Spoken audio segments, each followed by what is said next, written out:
Hey guys, this is Caleb with DSLR Video Shooter, and today we're going to look at 10 LED lights between $50 and $100 each.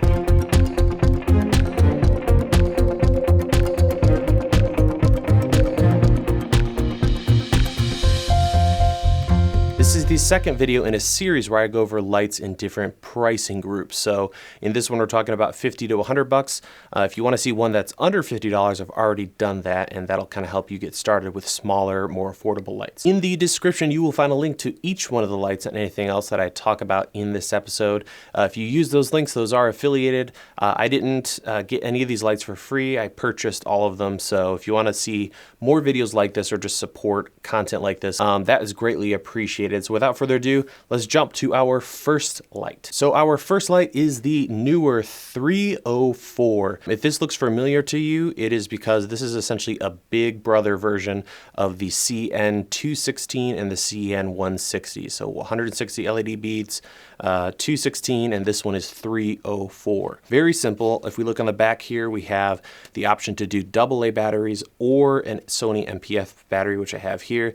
If you want to learn about Sony NP-F batteries, I'll have a little bit of information in the description to some brands and information on these batteries, the different capacities, things like that. Just like these smaller versions of this light, the little back panel that covers it up doesn't let you take the battery in and out, so I just removed it like those other ones. On the back, we have an on-off switch as well as a dimmer knob, and so there's the light. It is really, really bright. We also have a test button that I can hold down here, and it'll give me a status of my battery. And this light has a fairly narrow beam angle, which is what I usually like to see when it comes to lights that I like. When it comes to brightness, compared to all the lights that we're going to be looking at, this one came in third, which is pretty impressive. So third place for brightness, which is great considering it's the cheapest light we're looking at.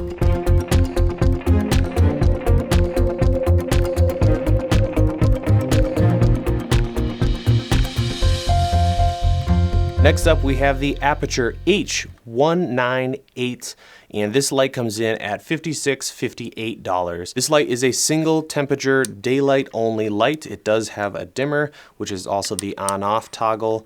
Very bright light. On the back, we see battery options. We can do AA's or we can do NP-F batteries.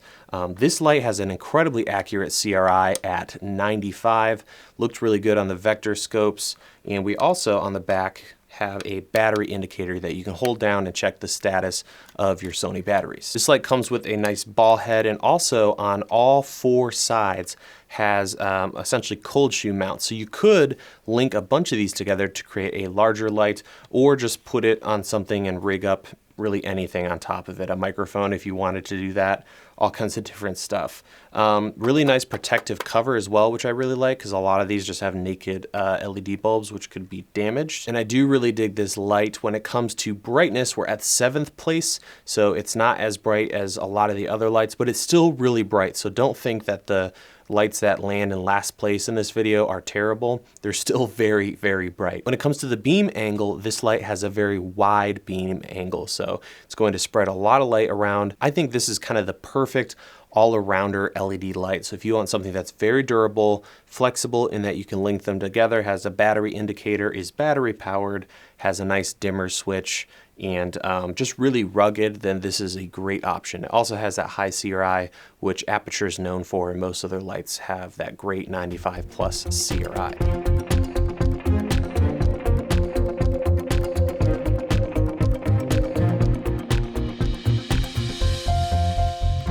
Next up, we have the YN216. This little sucker right here, which costs $60, comes in second place when it comes to output compared to all these lights. I mean, look at those lights back there.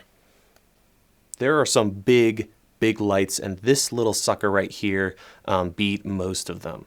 So it is actually a pretty unique little light. So it's very spotty, has these little barn doors, which is cool. The battery is mounted on the top. It has a nice locking battery mount, so you push it down to release the battery. It can also accept AA's if you want to power it that way. On the back, or on the side rather, we have a way to power it with a cable, so DC power input. And on the very back of the unit, we have several buttons. We have the on-off button, we have a dial, and let me just crank this baby up to give you an idea of the brightness. Super bright, very spotlight-esque. And then we have two buttons, fine and coarse. And these are great because you can quickly adjust the light. So if you look at the lights on the back of the unit, I can quickly adjust from the dimmest point to the maximum output, or I can hit the fine button and just slowly decrease it to perfectly fine tune the output. I really like the level indicator, all these little green LEDs. And if you want to check the battery, there's a battery level indicator button, and it'll show you where you're landing with your battery output. This thing is awesome. Probably one of my favorites of the group because of the cost, 60 bucks, and because of the output. It's just stupid bright. Now the 216 does have a fan built in, so it will turn on when the light heats up. It's not super loud, but if it's not that far behind you and you're close to a microphone, you might be able to pick that up. When it comes to color, I noticed no shifts, which is good news, and the CRI on this is 90, which is pretty good, again, considering the cost.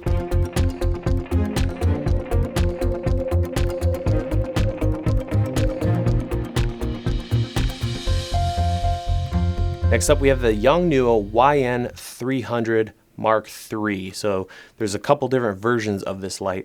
This one is a bicolor. You can get it in a single daylight if you'd prefer, which is probably what I recommend if you want lots of output, because since this is bicolor, we're only going to be using half of the LEDs at a time, unless of course we mix the color temperatures together. If we look on the back here, we have a power button, which is also the dial.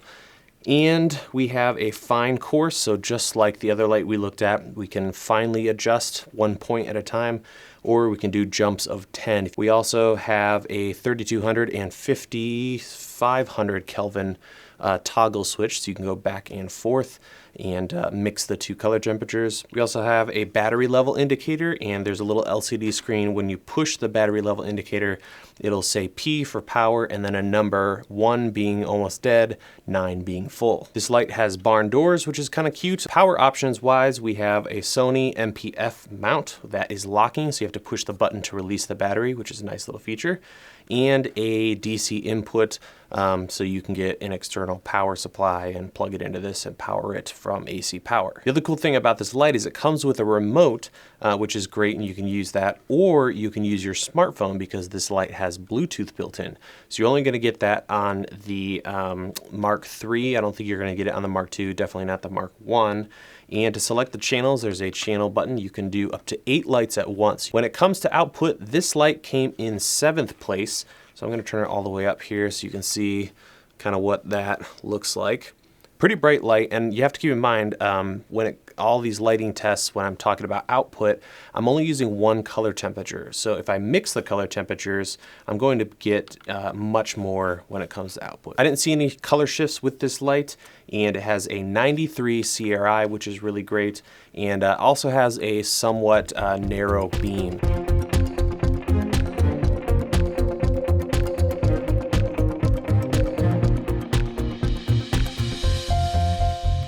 Our next light is a very interesting one, and that is the Yongnuo 360 handheld.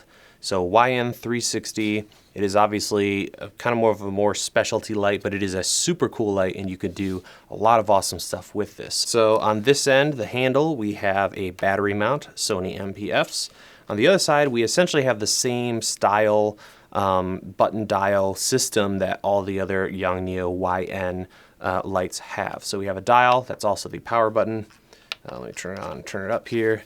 That's a daylight, pretty bright light. On the back, there's kind of an awkward little magnetic diffuser slash tungsten filter, but I don't know why they included that, because this is a bicolor, so I can switch things over to tungsten like so.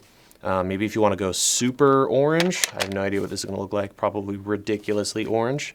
But it's out of the way and nice, and you can, magnetically attach it to the back. You have the fine and coarse adjustments, just like the other YN lights. There's also a battery level indicator, just like the other YN lights. But the party trick to this one is it is an RGB light. So I can switch over to RGB mode, and now I have red, switch over to green, I have blue as well. You could also mix these, so you can get any conceivable color by mixing the different colors. It's pretty bright in RGB mode, but it's not going to be as bright as daylight or tungsten. This light is also a Bluetooth light, so you can use your phone to control it with an app, and it works pretty well. All the B-roll footage from my last guide, which is the G85 guide, I use this light and use the RGB set to red. So you can check the footage out there, and just gives you an idea of what you can do with a light like this. Brightness wise, the thing came at 8th place. It has a very wide angle, so it's gonna spread the light out. At any rate, I really dig this light, super useful, and endless uses when it comes to that RGB.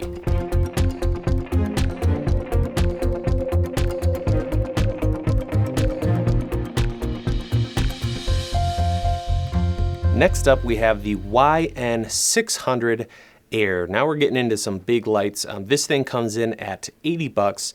And as you can see, it has a milk diffuser built in. So this is another light from Yongnuo. We'll take a look at the standard YN600, but this is the Air, meaning it's very thin, considering how big it is, but also it has this milk diffuser. I went with the daylight only just because I figured with the diffuser, it's going to be not very high output. So with a bicolor, you're gonna lose half the LEDs. So it's best to go with a full daylight. And sure enough, it's not the brightest because you're losing light through this diffuser, but it is beautifully soft, as we'll see a little bit later. If we flip it around to the back, we have 2 battery mounts. And what's weird is this is essentially 2 lights in one. So if you only have 1 battery attached, you're only gonna get half the LEDs turned on. There's a simple power switch that you can turn it on. Here we have 99 and 99, these are little LCD screens, and there's the full output. You can see already how soft this light is, which is pretty awesome if you just want to stick it off to the side and get a really nice key light. On the back we have those dials, and we have a battery level for each battery, which is cool.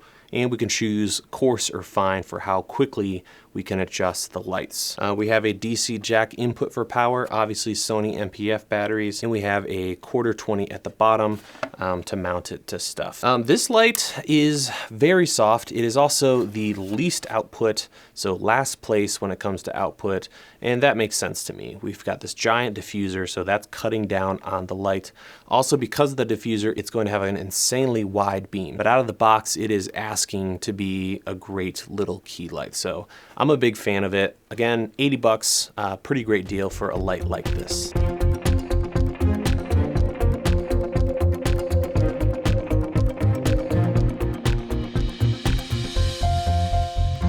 Our next light is the Neewer 500.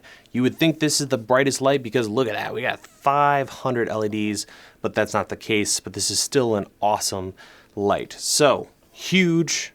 As you can see, it's kind of like you can either go whatever, portrait and landscape mode. Barn doors, which is really nice. No battery option for this. So this is a AC power only light. So the way it works is we have a big red on-off switch, a big dial, which I really like. This is super smooth and nice. This thing is all metal, nice handle, metal barn doors. So it's definitely going to be a great durable option. When it comes to controlling the light, we have a couple different options. We have the big on-off switch, we have the dimmer dial. We also have 4 banks essentially. So if I set it to the dimmest level and turn it around to face you guys, I can start to turn off the different banks. Nice handle on the top. On the bottom, we have the mount, which can be mounted on any side of the light. Output isn't amazing if you consider how many bulbs this thing has. This light landed in 5th place. All that said, the CRI isn't listed on this light, but I found the color to be perfect, right in the middle. I also like the fall off of the light. It's really nice. And due to the size, it has a medium beam. This is going to be more for studio use, obviously, or if you travel and want something really durable, I think this is going to be a great option. And for $89, this is a lot of LED light to get. I really do dig this light. It's a little bulky, but if you're looking for something that you can kick around and not have to worry as much about, great buy.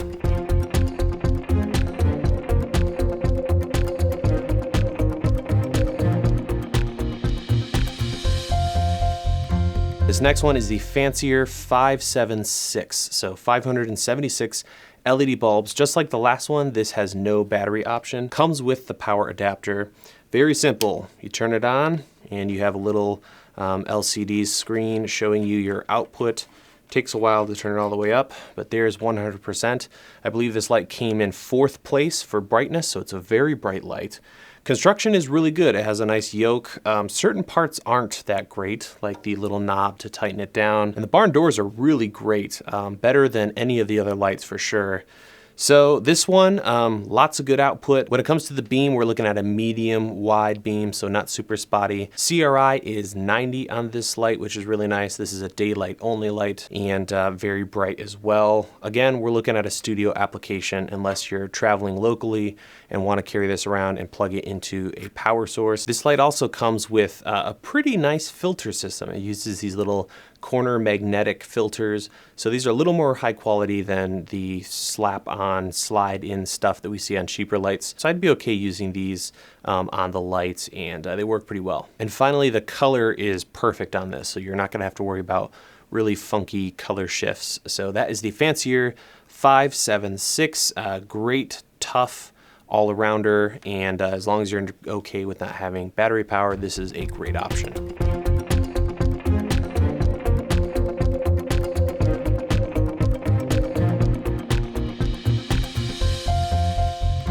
Our next light is the Neewer 480 U bracket. It kind of has a different name depending on where you buy it. You can pick this up on Amazon as well as eBay. And this is an interesting light. First of all, it is much smaller than you think it would be when you see the photos. You think kind of a 1x1 panel style light, but this is much smaller, especially compared to other lights. It has 480 LED bulbs. It is bicolor, so you're only going to be using half of the LEDs unless you mix them. Otherwise, this is a solid light, fully metal and aluminum. Really the only thing I don't like when it comes to the build is that the little stud attachment at the bottom is too small. It will fit most things, but it's really snug, so I wish this was a little further bored out, if you will. But it's got really nice locking knobs. You can, position the light in any way. And this is $99, like I said, and it comes with a power cord. So a lot of these lights don't have any way to power them. You have to purchase cables or batteries separately. This one comes with the cable, which is great. And it also has 2 slots for NP-F batteries. But the nice thing is you don't have to use both of the battery ports or slots to actually power up the light. So to power it up, on the back we have a 3-position switch. In the middle it is off. If you go to the left, you're going to be powering the light from the battery. And then if you go to the right, it's going to be trying to draw power from the jack. The dimmer knobs are very nice. You have one for yellow and one for white. So I can turn the light on here. Very straightforward. Let's go ahead and turn on daylight. There's daylight. CRI is rated supposedly at 96 plus. I did notice there's a slight magenta cast when you compare it to the other lights. And we're looking at a medium beam on this light. So that is the Neewer 480, really nice build quality, bicolor battery or cable powered light.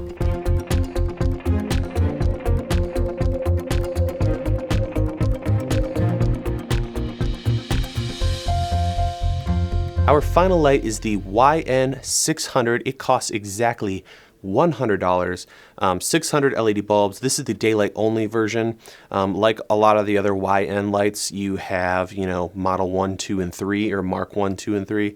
This is the Mark 1. They have several different models out there, so I went with the daylight only. So if we switch it over to the back here, we have 2 battery ports, and it works just like a lot of the other lights. We have a dial that is a power button as well, and a little LCD here so we can see what our output is. This guy is wildly bright. Definitely the brightest light out of the group. This is the one I used to kind of set the standard for this test. That's 100%. My face should be completely blown out. There's a downside to that though, and that is that there's a fan on this light. So it's not running right now, but if you leave it at 100% for a certain amount of time, the fan will click on, and it kind of turns on and off depending on how warm the light is getting. So it's not terribly loud, but it is a fan, so just got to keep that in mind. But the trade-off is awesome in that you get that much light, which is amazing.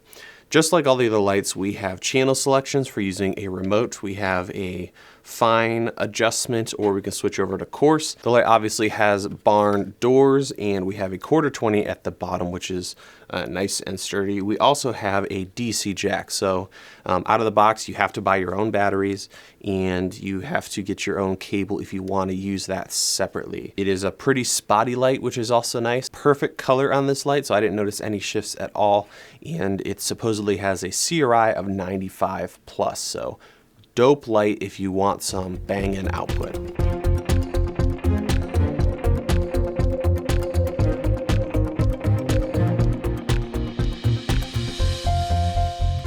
As for recommendations, every single one of these lights are very, very good. I've given you several different options at different price points. So first of all, figure out what your budget is, decide if you want bicolor or just a single color temperature. And when it comes to figuring out LED lights and what you really need or want and what to look out for, I have another video where I go through several different tips and things to consider. For me, the ones that I really love, first and foremost, is of course, probably as you would expect, the most expensive one. At $100, this YN600 really kicks out some light. So you can do so much with this. You can dim it down to almost nothing or spit out a ton of light, light a big group of people.